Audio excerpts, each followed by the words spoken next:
7h38, Pierre Devinot, c'est l'heure de retrouver Jean-Michel Apathy. Et voilà qu'un élu de la France Insoumise, il s'appelle Andrea Cotarac, conseiller régional en Auvergne-Rhône-Alpes, a créé la surprise hier. Il a quitté son parti, il a appelé à voter pour la liste du Rassemblement National. Jean-Michel, est-ce que c'est de l'opportunisme ou est-ce qu'il faut y voir une logique politique? Il y a une logique politique, bien sûr. Alors, on dit, ces partis sont très différents. Ce qui est vrai.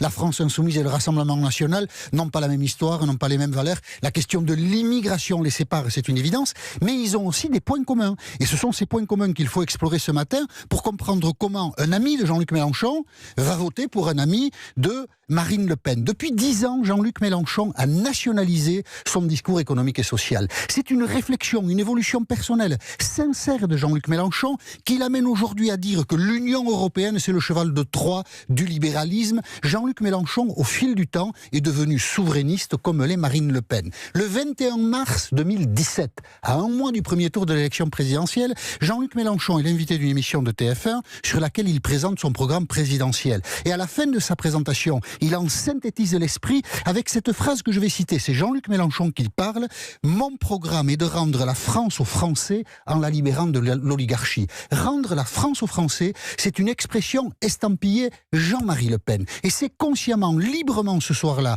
que Jean-Luc Mélenchon l'emploie pour authentifier l'évolution nationaliste de son discours économique et social. Et de son côté, Marine Le Pen a fait du chemin aussi. Elle prend la tête du Front National, ça s'appelait comme ça à l'époque, en 2011, et elle a débarrassé au fil du temps, sous l'influence de Florian Philippot, le discours du Front National de toute adhésion au libéralisme, et elle aussi fait aujourd'hui de l'Union européenne le cheval de Troie des politiques libérales, et c'est pour ça, patati patata, qu'elle combat Emmanuel Macron. Donc il y a une convergence.